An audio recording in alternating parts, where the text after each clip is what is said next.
بسم الله الرحمن الرحيم الحمد لله رب العالمين الرحمن الرحيم مالك يوم الدين إياك نعبد وإياك نستعين اهدنا الصراط المستقيم صراط الذين أنعمت عليهم غير المغضوب عليهم ولا الضالين.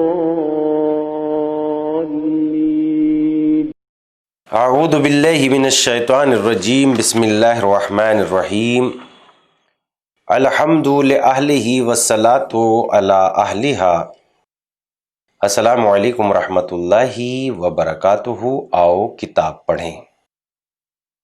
سلسلہ چہردہ معصومین علیہم الصلاۃ والسلام کی سیرت طیبہ سے متعلق ہے، جس میں ہم آپ کی خدمت میں کتاب رہبران معصوم علیہم السلام پیش کرنے کی سعادت حاصل کر رہے ہیں، اور ہماری گفتگو کا سلسلہ پیج نمبر 446 تک پہنچ چکا تھا. امام جعفر صادق علیہ الصلاۃ والسلام کے حالات زندگی بیان کرتے ہوئے آئیے اس سلسلے کو شروع کرتے ہیں وہیں سے جس کی ہیڈنگ یہ تھی کہ امام علیہ السلام کے مناظرے اور بات جو ہے ابن ابی الاوجاع کے سلسلے میں ہو رہی تھی. جب وہ امام کے پاس گیا اور امام نے جو ہے اسے بتایا کہ اگر جو عقیدہ مسلمانوں کا ہے کہ وہ کہتے ہیں کہ دین خدا اور آخرت ہے، تو پھر وہ اس عقیدے کے ساتھ پار ہو جاؤ گے اور تم جو ہے نقصان اور ہلاک ہو جاؤ گے، چونکہ تمہارا عقیدہ یہ ہے کہ خدا نہیں ہے، دین نہیں ہے، آخرت نہیں ہے. اور اگر ایسا ہوا جو تمہارا عقیدہ ہے کہ دین اور آخرت اور خدا نہیں ہے، تو پھر مسلمانوں کو کوئی نقصان نہیں پہنچتا، اس لیے کہ جب سب مرنے کے بعد ایک جیسے ہو جائیں گے تو مسلمانوں کو کوئی نقصان اور عذاب میں مبتلا نہیں ہوں گے. یہاں تک گفتگو پہنچ گئی تھی. آئیے اس سلسلے کو اور آگے بڑھاتے ہیں. میں نے کہا خدا آپ پر رحمت نازل کرے، یہ بتائیے کہ ہم کیا کہتے ہیں اور ان کا کیا کہنا ہے. ہمارے اور ان کے درمیان کوئی اختلاف نہیں، ہم سب ایک ہی چیز کے معتقد ہیں. فرمایا تمہاری اور ان کی بات کیسے ایک ہے؟ درا حالانکہ یہ لوگ قیامت اور جزا و سزائے اخروی کے قائل ہیں. خدائے آسمان کے معتقد ہیں. ان کا کہنا ہے کہ آسمانوں کو وجود خدا نے آباد کیا ہے، آسمانوں کو وجود خدا نے آباد کیا ہے، جبکہ تم یہ کہتے ہو آسمان ویران ہے اور وہاں کوئی بھی نہیں ہے.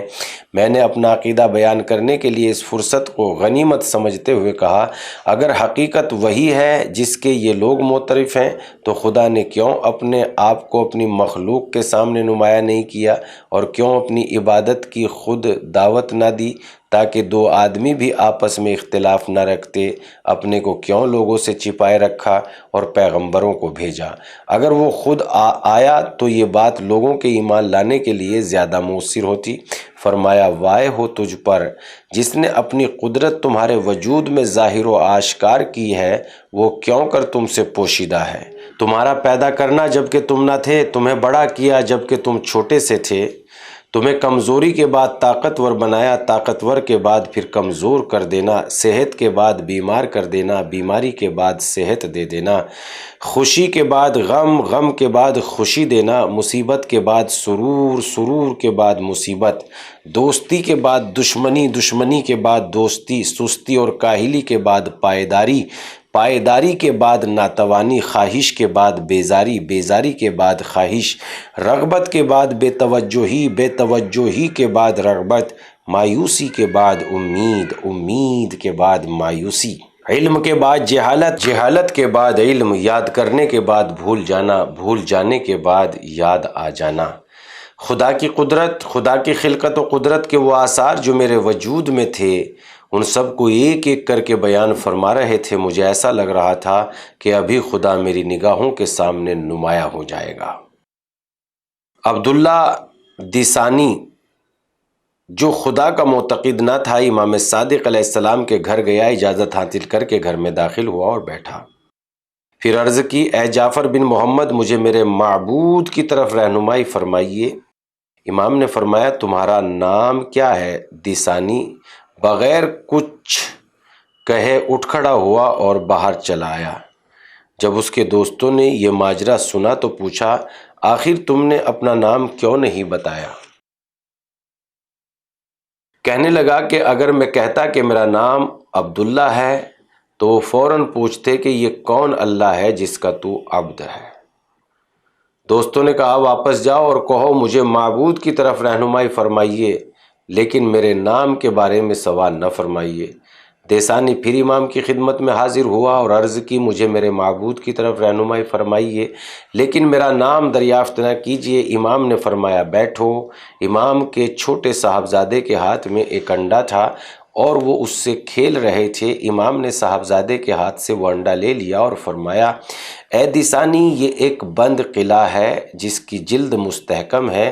اس مستحکم جلد کے نیچے ایک نازک سی جلد ہے، اس نازک جلد کے اندر پنگھلا ہوا سونا اور پنگھلی ہوئی چاندی ہے، لیکن وہ ایک دوسرے میں مخلوط نہیں ہوتے اور اسی طرح رہتے ہیں۔